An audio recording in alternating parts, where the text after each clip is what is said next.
மக்களை பிரிக்கும் சனாதானம் நிச்சயம் ஒழிக்கப்பட வேண்டும். சனாதானம் நிச்சயம் ஒழிக்கப்பட வேண்டும்.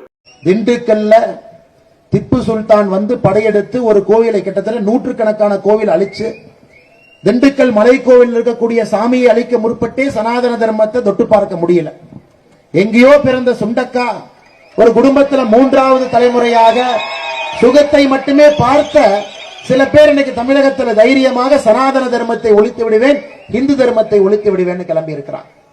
நிறைய சாமியார் சொன்னாங்க தலையை வெட்டு அப்படி விட்டு, அதெல்லாம் நம்ம சொல்லக்கூடாது, தவறு.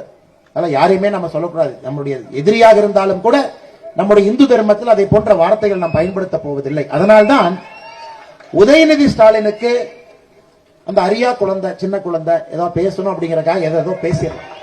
அந்த குழந்தைக்கு தேவை இரண்டாவது வாய்ப்பு. அதனாலதான் 2 பூட்டு நீங்க கொடுத்திருக்க.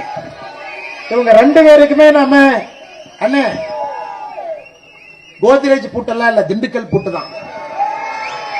திண்டுக்கல் பூட்ட இந்த 2 பேரும் இந்தியாவை பற்றி தவறாக பேசுவோருக்கும் இந்து தர்மத்தை பற்றி தவறாக பேசுவோருக்கும் இந்த பூட்டை போட்டுட்டோம்னா தமிழகமும் இந்தியாவும் நிம்மதியாக இருக்கும். அதற்கு திண்டுக்கல் பூட்டு நமக்கு வேலை செய்யும். மீண்டும் சந்திப்போம். அதுவரை உங்களிடம் விடைபெறுவது ஷாகுல் அமீத். அஸ்ஸலாமு அலைக்கும்.